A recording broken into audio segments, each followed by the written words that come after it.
Phone call drop ಎನ್ನುವುದು ಹೊಸ ಸಮಸ್ಯೆಯಲ್ಲ. ಆದರೆ ಬಹಳಷ್ಟು ಜನ ಆ ಬಗ್ಗೆ ಗಂಭೀರವಾಗಿ ಗಮನಿಸಿರುವುದಿಲ್ಲ.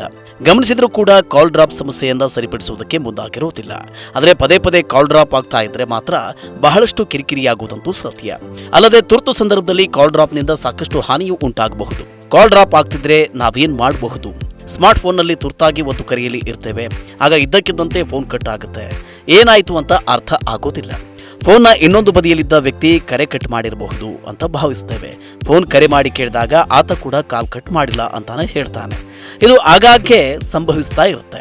ಫೋನ್ನಲ್ಲಿ ಮಾತನಾಡ್ತಾ ಇರುವಾಗ ಇದ್ದಕ್ಕಿದ್ದಂತೆ ಕಾಲ್ ಕಟ್ ಆಗುವ ಸಮಸ್ಯೆಯನ್ನ ಕಾಲ್ ಡ್ರಾಪ್ ಅಂತ ಕರೆಯಲಾಗುತ್ತೆ. ನಿಮಗೆ ಕೂಡ ಈ ಸಮಸ್ಯೆ ಆಗ್ತಿದೆಯಾ? ಹಾಗಾದ್ರೆ ಈ ಸಮಸ್ಯೆಗೆ ಪರಿಹಾರ ಇದೆ, ನೋಡೋಣ ಬನ್ನಿ.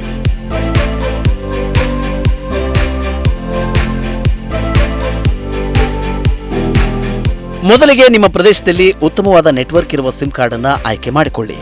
ನೀವು ವಿವಿಧ ಆಪರೇಟರ್ಗಳ ಸಿಮ್ ಕಾರ್ಡ್ಗಳನ್ನು ಬಳಸಿಕೊಂಡು ಹೋಲಿಸಬಹುದು. ನಿಮ್ಮ ಅಗತ್ಯತೆಗಳಿಗೆ ಅನುಗುಣವಾಗಿ ಫುಲ್ ನೆಟ್ವರ್ಕ್ ಕವರೇಜ್ ಇರುವ ಸಿಮ್ ಅನ್ನು ಆಯ್ಕೆ ಮಾಡ್ಕೋಬಹುದು. ಯಾಕೆಂದ್ರೆ ಈ ಕಾಲ್ ಡ್ರಾಪ್ ಸಮಸ್ಯೆ ಹೆಚ್ಚಾಗಿ ನೆಟ್ವರ್ಕ್ನಿಂದ ಉಂಟಾಗುತ್ತೆ. ಅಂದ್ರೆ ಕರೆ ಮಾಡೋದಕ್ಕೆ ಸಾಲುವಷ್ಟು ಸೂಕ್ತ ನೆಟ್ವರ್ಕ್ ಕವರೇಜ್ ಇಲ್ಲವಾದ್ರೆ ಆಗ ಕಾಲ್ ಡ್ರಾಪ್ ಆಗಬಹುದು.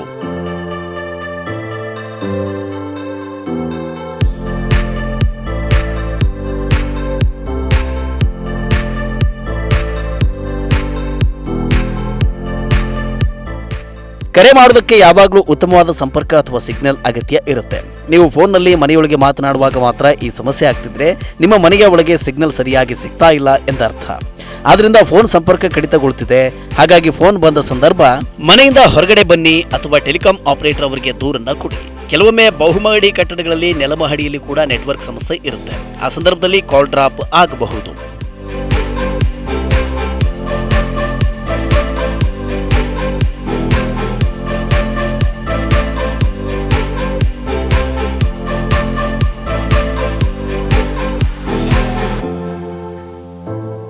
ಕೆಲವೊಮ್ಮೆ ಫೋನಿನ ಹಿಂಬದಿಯ ಕವರ್ನಿಂದಾಗಿಯೂ ಕೂಡ ಈ ಸಮಸ್ಯೆ ಎದುರಾಗಬಹುದು. ಈ ರೀತಿಯ ಕಾಲ್ ಡ್ರಾಪ್ ಸಮಸ್ಯೆ ಉಂಟಾದರೆ ಫೋನ್ ಕವರ್ ತೆರೆದು ಕರೆ ಮಾಡೋದಕ್ಕೆ ಪ್ರಯತ್ನ ಮಾಡಿ. ಅದರ ಜೊತೆಗೆ ನಿಮ್ಮ ಫೋನ್ನಲ್ಲಿ ವೈಫೈ ಕಾಲಿಂಗ್ ಆಯ್ಕೆ ಲಭ್ಯವಿದ್ದರೆ ನೀವು ವೈಫೈ ಕರೆಯನ್ನು ಸಹ ಬಳಸಬಹುದು. ಆದರೆ ಎಲ್ಲ ಫೋನ್ಗಳು ಈ ವೈಶಿಷ್ಟ್ಯತೆಯನ್ನು ಹೊಂದಿರುವುದಿಲ್ಲ. ಅಷ್ಟೇ ಅಲ್ಲದೆ ಟ್ರೈ ಮೈ ಕಾಲ್ ಅಪ್ಲಿಕೇಶನ್ ಇದನ್ನ ಡೌನ್ಲೋಡ್ ಮಾಡುವ ಮೂಲಕ ನೀವು ಕರೆ ಡ್ರಾಪ್ ಸಮಸ್ಯೆಗಳನ್ನ ವರದಿ ಮಾಡಬಹುದು. ನಿಮ್ಮ ಕರೆ ಗುಣಮಟ್ಟದ ಡೇಟಾವನ್ನ ರೆಕಾರ್ಡ್ ಮಾಡೋದಕ್ಕೆ ಮತ್ತು ಅದನ್ನ ಟ್ರೈಗೆ ಕಳಿಸೋದಕ್ಕೆ ಈ ಅಪ್ಲಿಕೇಶನ್ ನಿಮಗೆ ಅನುಮತಿಸುತ್ತೆ. ವರದಿ ಮಾಡಿದ ನಂತರ ಟ್ರೈ ನಿಮ್ಮ ನೆಟ್ವರ್ಕ್ ಅನ್ನ ಸುಧಾರಿಸೋದಕ್ಕೆ ಸೇವಾ ಪೂರೈಕೆದಾರರನ್ನ ಸಂಪರ್ಕಿಸುತ್ತೆ. ಈ ಮೂಲಕ ಸಮಸ್ಯೆ ಬಹಳ ಸುಲಭವಾಗಿ ಬಗೆಹರಿಯುತ್ತೆ. ಉಳಿದಂತೆ ನಿಮ್ಮ ನೆಟ್ವರ್ಕ್ ಪೂರೈಕೆದಾರರ ಕಸ್ಟಮರ್ ಕೇರ್ ಸಂಪರ್ಕಿಸಿಯೂ ದೂರನ್ನ ಕೊಡಬಹುದು.